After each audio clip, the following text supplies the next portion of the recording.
It's the Smooth Breakfast on Smooth 98.1, where we love music and we love life. It's a Feel Good Friday morning, 20th day of September 2024. Ayokunmi right here with you, ready to take you into the papers and take a look at the headlines that have been making the rounds in Nigeria, all across the nation. This is Freshly Pressed, where we take a look at the stories, get analysis, and of course, your thoughts as well. Talking about your thoughts, just to remind you, in case you didn't know, it's an interactive session. You can always come through and share your feelings on the matters, your opinions, and of course, your perspectives as well. WhatsApp is how you get to do that. 0809 444 0981. 0809 444 0981.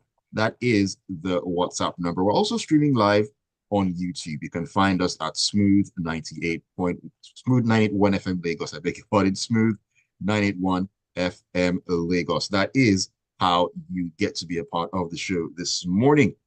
Joseph Obari is in with me this morning, and of course, EB will be joining as well. But at the moment, Joseph, good morning to you. Great to have you on a Feel Good Friday. Good morning, Ayo. It's good to be here again. Listeners, you're all welcome to the show. Thanks. That's right. Okay, let's get into the groove this morning and sort of pick up from a conversation that we began yesterday, and it centers around Yahya Bello. Now, we had heard one part of the story in terms of Yahya Bello's media team putting out their own statements and so on and so forth, and we were waiting for the EFCC to actually come out and speak on. So I remember Mr. C was talking about this yesterday, saying that we await the EFCC to come out and give their own side of the story. And we sort of have that already, and it's coming out of the Punch newspaper. Let me just take part of it. Now, former Kogi State Governor Yahya Bello reportedly evaded arrest by operatives of the Economic and Financial Crimes Commission on Wednesday with the assistance of his successor, Governor Usman Ododo. Now, the FCC had laid siege to the Kogi State Government Lodge in Abuja in an attempt to apprehend Bello, who is wanted over an alleged 80.2 billion naira fraud case. Now, EFCC spokesperson Billy Oyewale stated that Bello was not detained despite claims by Bello's media agency, by Bello's media team, I beg your pardon, that he had visited the agency. Now, EFCC officials indicated that Ododo's actions prevented them from arresting Bello, stating that his governorship immunity hindered the operatives from taking further action. All right, Joseph, so the EFCC have said why they were not able to apprehend Yahya Bello. Does he hold any water? It doesn't make any sense. The stories don't make any sense. I would have loved that EFCC was responding to the statement issued by the media team of Yahya Bello that the former governor was in their premises. They should have told us that they didn't see him or that he never came or that so it's on one hand, the media team of Yahya Bello is saying the man was in AFCC to surrender himself with pictures, and he was told to go back. And then later, the same agency goes to storm a place to arrest him. Must the arrest be a drama? So if the man offers himself it comes to present himself, why wasn't that, if it is true? But I saw pictures. But they are saying, but they are saying because of the presence of the sitting governor of Kogi State, that's Usman Ododo, and using his immunity as the reason why they could not apprehend Yahya Bello, which I'm trying to understand how that works, if that actually is a thing. Yeah, I mean, you can't storm a government house. That's the point. Because if you storm a government house, you're breaching the immunity of the governor. So because of that, anywhere the governor is sitting at that time, he's covered by that immunity. So you cannot, and the funny thing is that you have law enforcement protecting the governor, and there is a fugitive. In any part of the world, it's incumbent on law enforcement agents to act to the law. In fact, they are supposed to be the one to apprehend him and hand him over if he's a fugitive and has been declared wanted. How plumb that the governor of Kogi State is protected by security funded by taxpayers, and somebody is declared wanted and is in the company of the governor and he is not arrested. So it's not a matter of EFCC now. Let's not talk about EFCC operatives. Any Okay. law enforcement, when somebody is declared wanted, it's incumbent on any law enforcement agent to apprehend the person declared wanted. No matter So if a governor is there or not. he no longer has immunity. So Okay. if the Okay. security around the governor apprehend Yahaya Bello and took him to EFCC, they will be following the law. Hmm. What are they afraid of? Are they in the employment of Kogi State government or in the employment of the federal government of Nigeria? I can't imagine that an FBI agent will see a fugitive anywhere and then will not arrest the person because he's tied himself with the president of the United States or a state governor. So it begs the question, when EFCC comes out and makes this, the whole thing is just a drama. As far as I'm concerned, it's all drama. But why the drama? Why the drama? If the man actually walked up to EFCC premises, whether he had a governor with him or not, does not prevent him being arrested. I'm saying that even having security around the governor, any security agent or operative around the governor is supposed to enforce the arrest of Yahya Bello. Hmm. Why is that not happening? Why is that not happening? Because it just beats my imagination that anybody, armed policemen are surrounding the governor and there is a fugitive in their midst. That man does not have any immunity. The governor has an immunity. So if any of the security details of the governor decides to arrest Yahya Bello, the heavens won't fall because he's not an employee of Kogi State government. He is working for the Nigeria police, funded by taxpayers and under the authority of the IGP or federal government. Hmm. So if Interesting thoughts. this man arrests Yahaya Bello in the presence of governor of Kogi State, he should be promoted. He should be promoted. So the question is, why can't they do it? So let's forget about the drama of EFCC and whatever game they are playing. The question is, why would a man you declared wanted say he appeared in your premises and you told him to go back? Oh my goodness. All right, Joseph, thank you for sharing those thoughts. AB, welcome along to Freshly Pressed this morning. Great to have you on finally. Good morning, guys. Morning, Sorry I came in late. Nice to join you. Well, better late than never. Better late than never. And before we leave this story, I just want to get your thoughts. I know that you've heard what Joseph has said concerning this particular matter. Before we dive into another story, do you think, I'm looking at how this whole thing has played out, is this a case of a power play in play? I think it's a case of the EFCC being very silly. How do you have the person that you purportedly were looking for come to your premises and say you cannot handle him because there's security around him? Did he come toting a gun? Was there a bomb strapped to his chest? It makes absolutely no sense. I think from a legal perspective, Joseph has handled it perfectly. And from a common sense perspective, we are in la la land in Nigeria. Is this man radioactive? How can you tell me you cannot take possession of a person who you allege is on your wanted list that comes to you? Even the immunity you're talking about, is the old governor joins the new governor like a Siamese twin? Even if the two of them are in a room, can you not seize one? Let's stop being ridiculous, please. This is a case of cowardice on the part of the EFCC. That's all I'll tell you.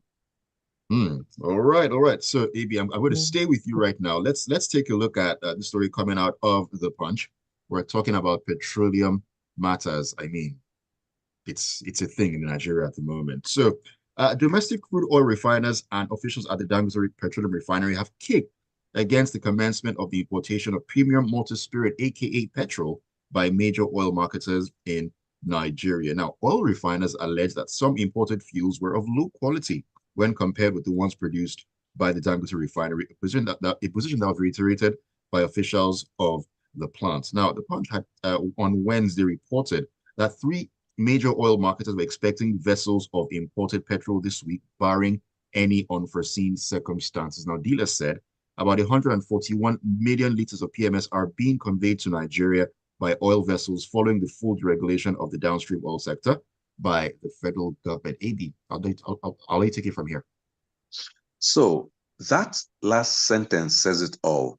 Full deregulation. That means there can be fuel coming from any and every source, both domestic and international. Let's also be clear that in the time that we have been having these silly arguments between Dangote and the federal government and this and that, some of these things were already ordered. It doesn't take 15 minutes or like a snap of a finger for fuel to be imported. So these ships were perhaps already ordered and on the way. There will be a time between the day people started getting fuel from Dangote and the idea of people no longer importing becoming a reality. But as long as there's a standard that the fuel is supposed to adhere to, and the imported fuel can adhere to it, don't forget, at a time, I say this in jest, but petrol that with the consistency of Vaseline was allowed to be imported into Nigeria, and nobody was held accountable. In fact, at that time, the NNPC said nobody will be held accountable, nothing. So how come now we are hearing that there's supposed to be high and low quality fuel? There are two things. Petrol is people are very price sensitive to petrol. If it is possible for somebody to import petrol from far away and bring it to Nigeria and sell it cheaper or even at the equal price of that being refined in Nigeria, then there's something very wrong with our processes in the country, because ordinarily it should be much cheaper ordinarily to get domestic fuel refined from domestic sources. But remember that this first batch too from Dangote is also being refined from imported fuel, because at one time, Nigeria, a so-called oil-producing nation, could not provide an oil refiner fuel. So let's stand by and watch. There are too many people making too many aggressive statements too soon. This is a market. Some realities will eventually work out, and we will get to know whether the price of domestic fuel is cheaper than that of imported. If it is not, those in the market who can make a profit will continue to import.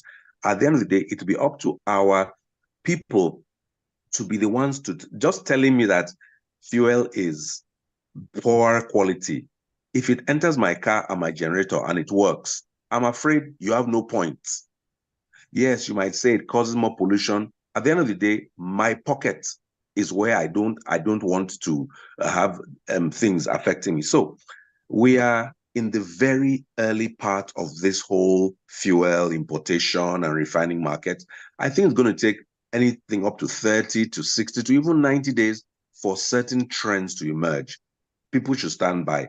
If those people who are importing have already paid for it, of course it is going to land on our shores and it's going to become part of the fuel in circulation.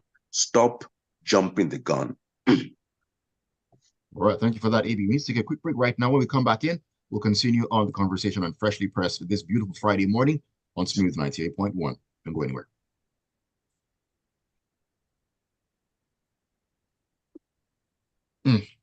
Apologies for coming on late. Look, I was awake until I wasn't. Suddenly. I thought that I said the time difference can be a real challenge. Honestly, I was awake, then suddenly I just, oh my God. Because I had mentioned that we had spoken this morning already. So exactly. But here it's in the middle of the night. So sometimes it's just, but forgive me. It won't happen again. I'll set an alarm for myself. Sorry. It's all good. It's all good. All right, let's quickly jump back into the next story. All right, you're listening to Freshly Pressed on a Friday morning on Smooth 98.1. Love music, love life.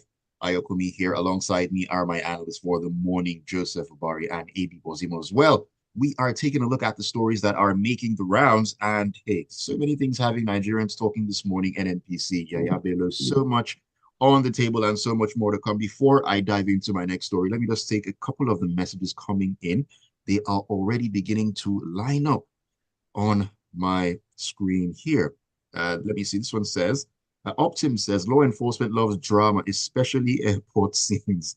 I wonder what you've experienced at the airport, Optims, but agencies loving drama, I can actually understand. This one is from Tajin. It says Joseph has seen FBI finished, comparing them to the Nigerian police, not downgrading our police, so it's just their status. Wow, you already you did the downgrading at the end of the day in what you said. I see what you did there, Tajin. Adegboye Gadidiji says the back and forth between EFCC and Yaya Bello can only be described as a shame of a nation and a display of malady. Sometimes I wonder why the British gave us independence. I mean, we're supposed to rule ourselves at the end of the day now, because we haven't made good use of it since we got it. Imagine a sitting governor of Kogi State abandoning his duties and responsibilities for his state, but chose to follow a man wanted by the police and EFCC. It's a shame. Where is the talking parrot boss of the EFCC that is threatening brimstone and fire before now? Thank you for your message. JP says, all this drama, EFCC chairman should not have a job today. As for imports, where's the regulator in all of this? NMDPRA is just not doing her job. Imports, if you have a permit, quality must be checked. We are not ready. Cheers. Thank you for sharing your thoughts there. Okay, Joseph, let's get back into the conversation and let's talk education here. Now, this one was of particular interest to me when I saw it. It's coming out of the Nigerian Tribune. And it says the registrar of the National Examination Council, NECO, Professor Dantani Ibrahim Bushishi, has disclosed that 40 schools were involved in mass cheating during the 2024 Senior School Certificate Examinations, SSE. This occurred across 17 states, and the schools will face disciplinary actions. Now, he made this known during a press briefing at the NECO headquarters in Minas, Niger State, where he also announced a 30.1 reduction in examination malpractice compared to the previous year. Now, 30.1% reduction. I mean, looking at the numbers right now, is that cold comfort? And should we be very worried about the young people who are getting into university and who are supposed to be leading this country eventually? There should be zero tolerance for, and there should be no percentage of cheating in any exam in Nigeria. That's what NECO should aim for. That's what WAEC should aim for. That's what JAM should aim for. So 30% reduction. So that is what? What does that mean? 30% of what? So the point is this: there is deep corruption in all our system, and educational system is not. This is apparent. This is what is officially been able to. They are able to calibrate.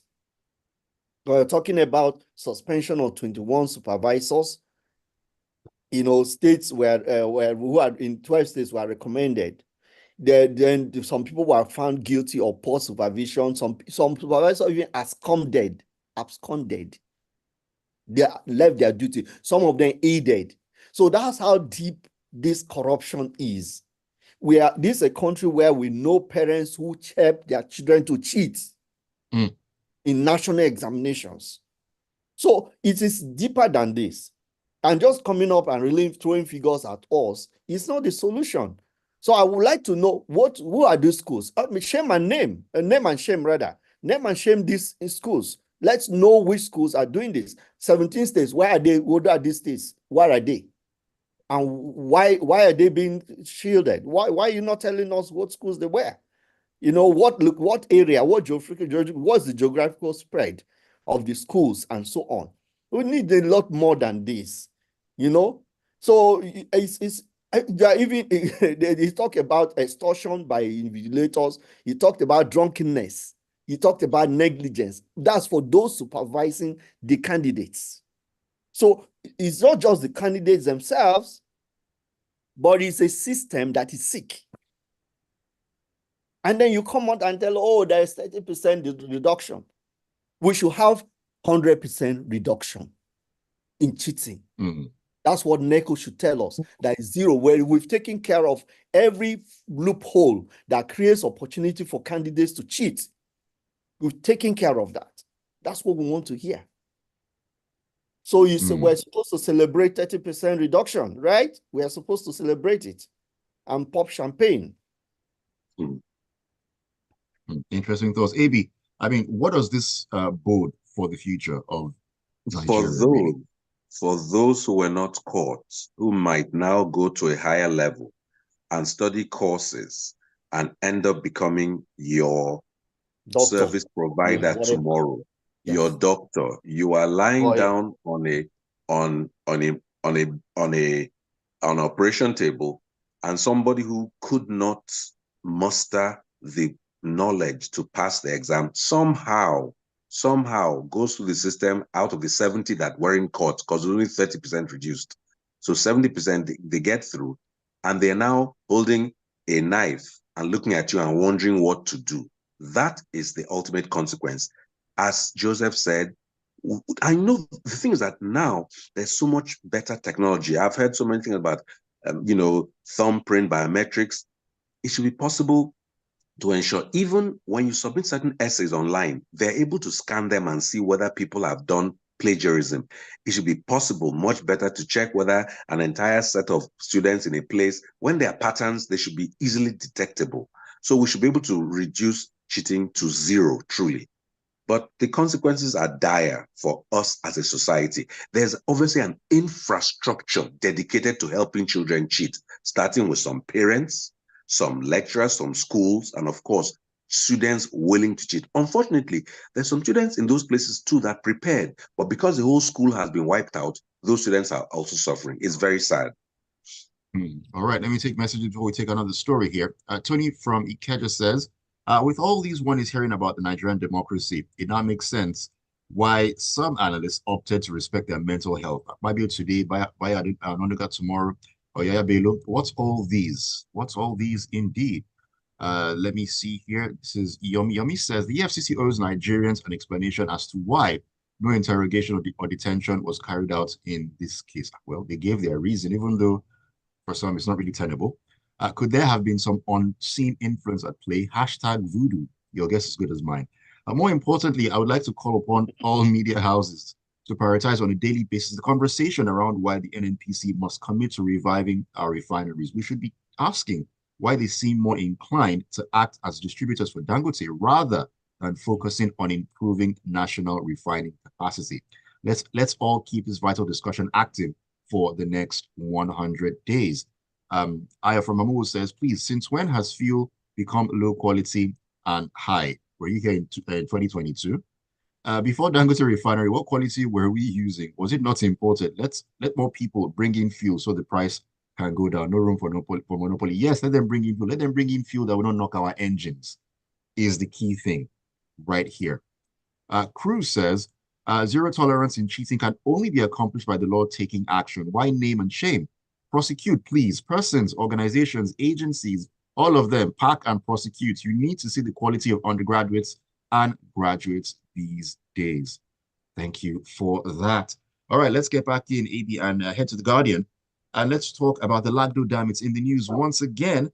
Benue State Governor, Reverend Father Hyacinth Ali on Thursday declared that his administration has taken proactive steps to mitigate the impact of the release of water from Cameroon's Lagdo Dam into Nigeria. And this came as the federal government, through the Nigeria Hydrological Services Agency, has urged residents in flood-prone areas to, once again, relocate to safer locations immediately. I remember it was a year ago, Lagdo Dam was in the news. A year later, we are here again. Has anything changed? Nigeria is currently 64 years old, and we happen to be in one area of the world where we have primarily two weather patterns. There's Harmattan, there's rainy season. It is absolutely not a surprise that at certain times of the year, there's a lot of rain. And in the past, from experience, we have seen that depending on the rain, there can be a large buildup of water in a certain dam called Lagdo Dam than the people there in Cameroon responsibly open it because they will not destroy their dam because of Nigeria's negligence. So with that background, we have had years when we were supposed to create facilities, including our own dams, to ensure that when that happens, we are able to better control it. But no, we are buying jets to fly abroad to China, France, and everywhere else. We're sending prayers to people in emails.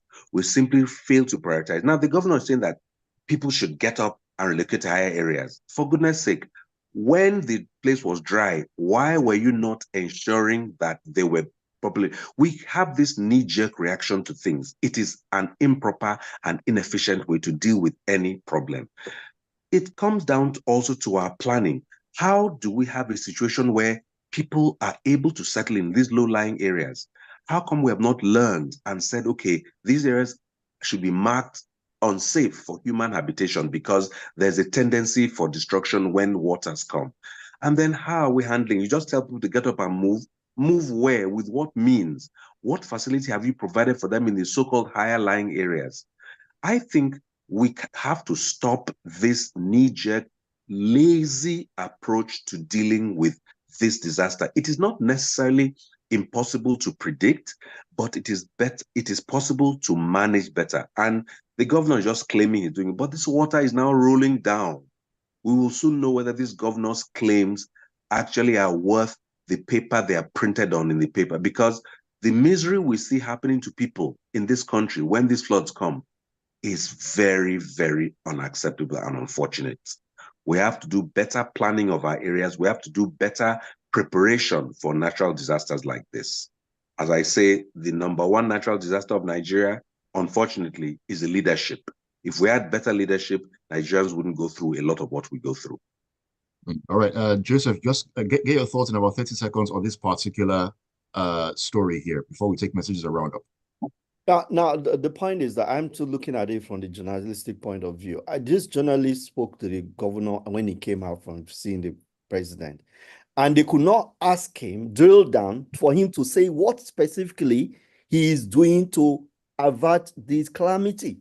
He just says, "Oh, we are prepared. We are ready. What really are you doing? What are the options?" He talked about options. One of it is dredging the Benue River, which is not yet done.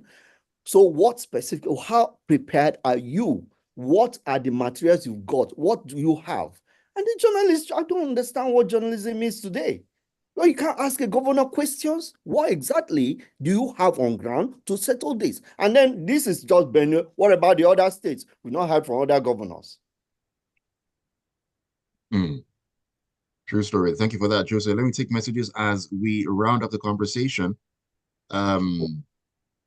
Okay, who is talking to us? Joseph Menier says the FCC and her operatives should bow their heads in shame with the way they're handling the Yaya Bello issue. There's alleged videos of some people's apartments being invaded by the EFCC officials as early as 2 a.m. to arrest suspected internet fraudsters, but with the ex-governor busy acting the script. May God bless Nigeria.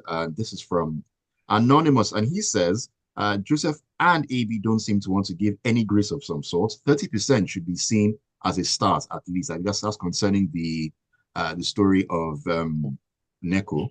But I mean, that is his perspective on the matter. If that person is on an operating table and they tell him the doctor gives him a 30% chance to live, I don't think he'll be as enthused as he's sounding right now.